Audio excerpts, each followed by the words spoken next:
Very good. It does kind of set the tone. He's got a hard act to follow. Right. These kings are great. What were you gonna say, Bill? Oh, like what she said, like the shield and stuff like that. That's why I feel like these kings first.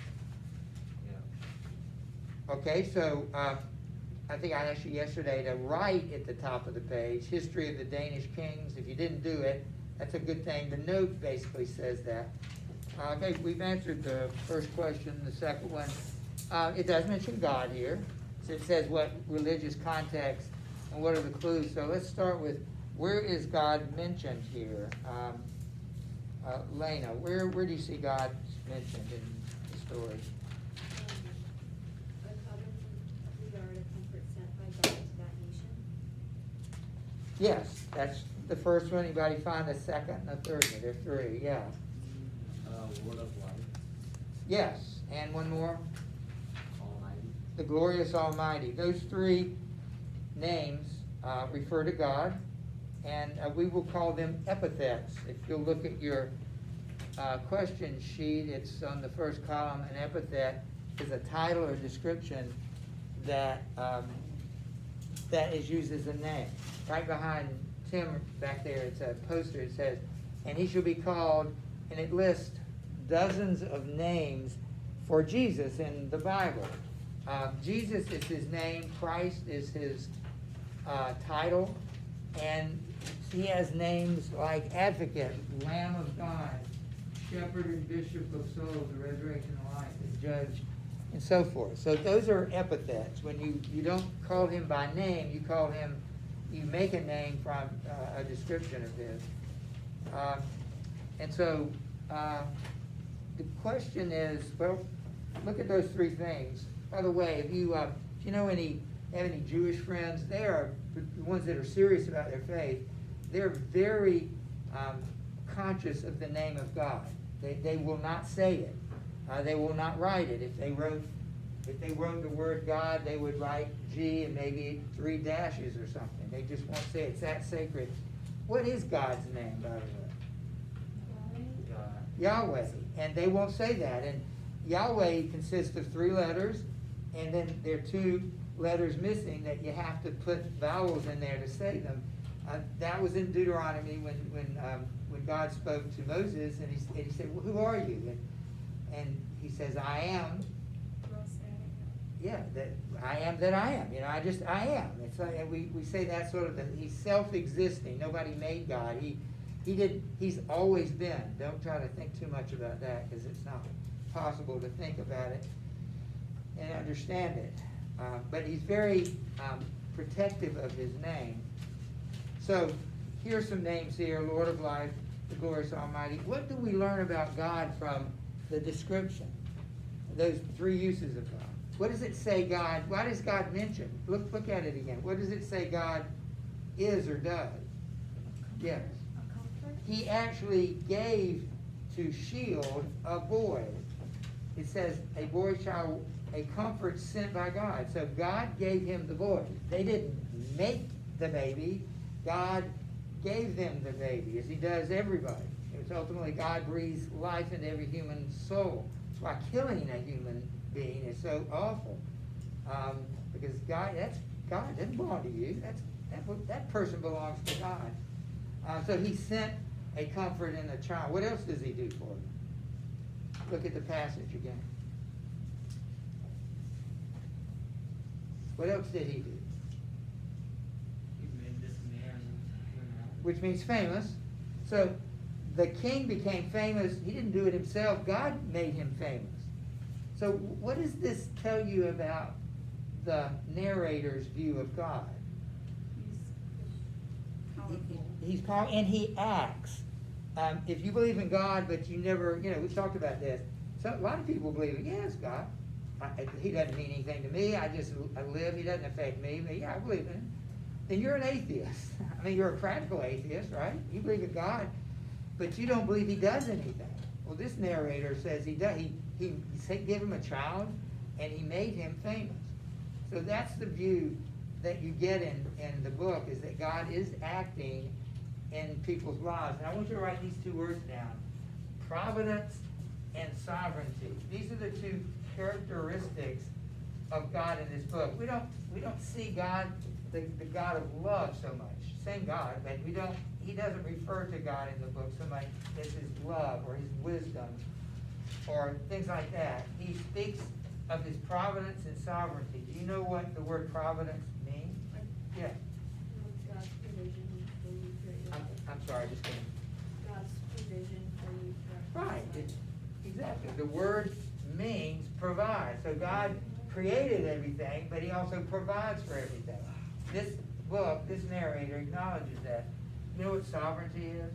Over, like, reigning over everything? Yes, I like the word reigning. God is a king. He rules and reigns. So he's sovereign. And so those are the characteristics that you see in God in this book. That God is providing for people, but he's also ruling. There's no question who's in charge. Maybe you might think that sometime. I might think that, but forgive us because God is always in charge. All right, so we are down to number 3. This is on the last page that we read. So it says, the narrator says, behavior that's admired is the path to power among people everywhere. That was in talking about this young son, Beau. It says that a young prince must be prudent like that, giving freely while his father lives, so that afterwards, in age when fighting starts, steadfast companions will stand by him and hold the line. Behavior that's admired is the path to power among people everywhere. Yeah. I was gonna say that, like, what I think it is saying is that if Theo, or however, whatever Right. we're calling him, like, gets the admiration of the people that he will eventually lead, then he, like, kind of like if you love whoever's leading, then you're more likely to follow them and, like, obey them and That's good. do what they say. Really good answer. If you want to be a student council, if you want to be the mayor someday, if you whatever you want, if you want to be in a leadership position, people are watching, and when they see you doing your stuff, your thing, wow, that person, they got a lot of skill. They got leadership skills.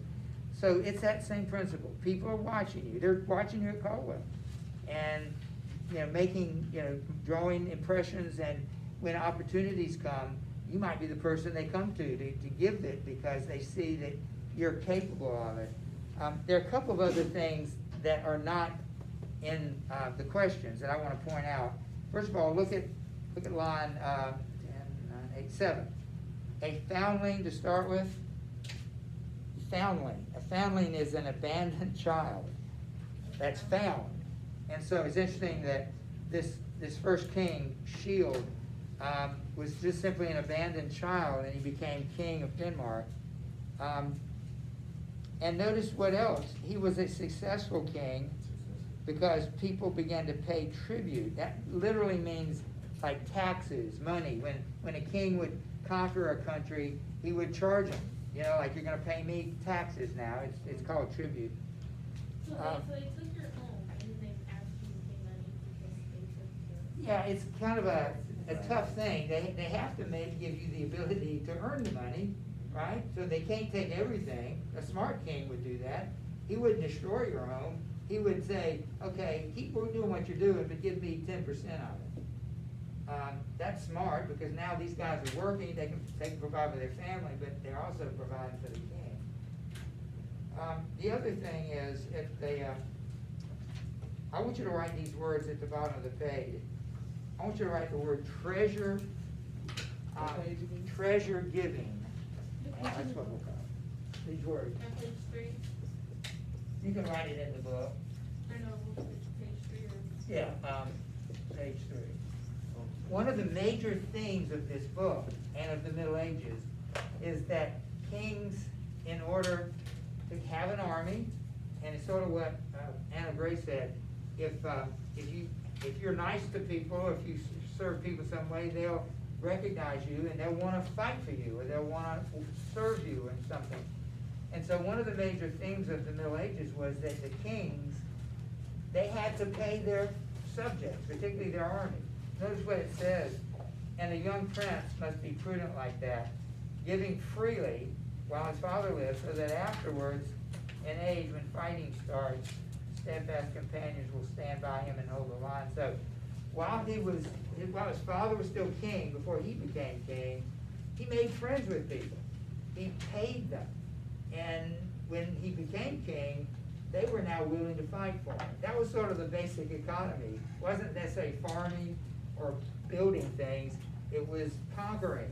And so they would conquer a country and get the money as much as they can. He would have to pay his troops, so they go conquer another country.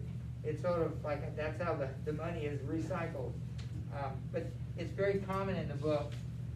You'll see that idea that it's not just you're paying them, you're almost like you're bribing them, or you're paying them forward. You're saying, listen, I'm gonna give you something, but like most gifts, you ever noticed that about gifts?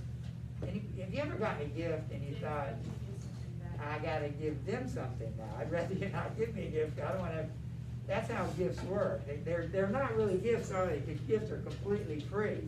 But if you've ever felt that, like that compulsion, now I gotta go buy him a gift. He gave me I didn't know he was gonna do that. I gotta go get him something, her something. That's kind of the way it operates. So we're gonna probably stop here. I'm looking at the time, 2:05. We probably don't have time to do much more. So don't forget, tomorrow I will check your vocabulary. We'll briefly go over it, and then we'll come back to reading. Tomorrow's Wednesday, so we'll be able to read the rest of the week. And don't forget the paper next week. So you still got a week. This is 9th grade lit. I'm cutting it off.